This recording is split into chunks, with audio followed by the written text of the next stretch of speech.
I've got a warning.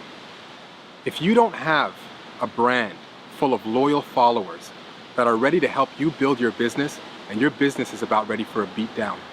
My name is Mike Jean, and I'm a brand consultant. I'm actually the consumer turned consultant. Now, we were going to shoot a video inside showing you how to grow your business using branding, how to build a brand your customers love and your competitors fear. But my cameraman was remarking on my garden, and he asked me, how do you grow such a lush garden? And I told him, as a matter of fact, I haven't even watered the garden. And he couldn't believe it. Everything is growing so lush. Now, what I did in the beginning of the season made it so that I can relax now. Heavy input, minimum output. Now, I want you to follow me. We're going to go into the garden, and we're probably going to learn more about marketing and branding in the next few minutes than you could in 4 years of university. Follow me. So here we are in my garden.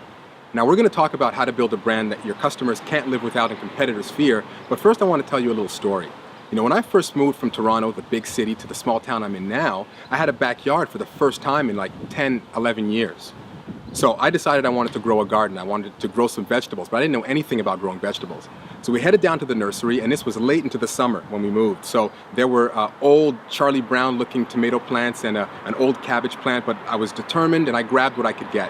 So now my next door neighbor's plants were really high and really big, and I started researching how do I grow vegetable plants really fast. And I came across this video, among many, where this guy told me you have to cut off most of the leaves from the plant so that all of the energy goes into producing fruit.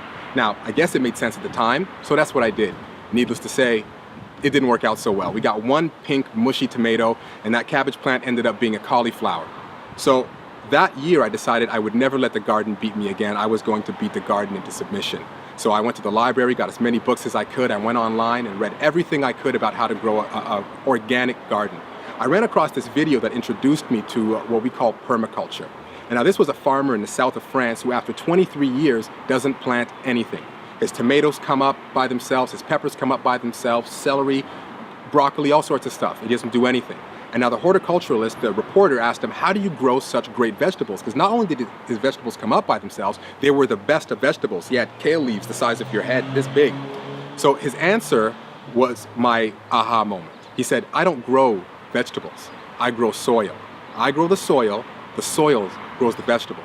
Now, you may be asking, what does soil have to do with marketing? What does soil have to do with growing my business? So we're going to talk about that now. Follow me.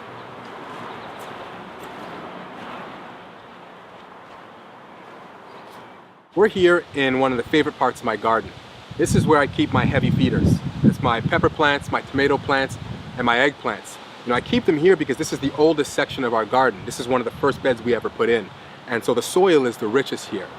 Now, if you look at soil, there's probably more life in this soil than there are people on the planet. In this handful of soil, there are billions of microorganisms and bacteria. And now their job is to break down organic matter, right? Like in a forest, leaves fall down, that stuff breaks down and turns into soil. Now what they do is they break it down, and on the other end, their poop is basically what the plants eat. So how do we feed the microorganisms? Now we do that by feeding them compost. Now this compost was made through the help of our chickens. Our chickens eat food, they poop, we mix it with their straw, and then we break it down over the course of several months with other microorganisms, and this provides the food for these microorganisms. Now, what does that have to do with your business? Now what you have to do is you have to look at your people as your soil. This is your people. These are people who are clients of yours or people who you want to be clients of yours. And what you have to do is you have to feed them. You have to feed them compost. Now the compost for you is basically content.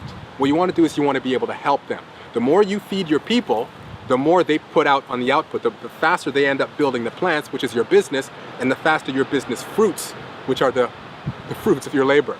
So if you want to know exactly how to do that, we're going to go back into the office right now, and I'm going to show you step by step how to cultivate your people, what to feed them, how to nourish them, and how to make them grow your business. Follow me.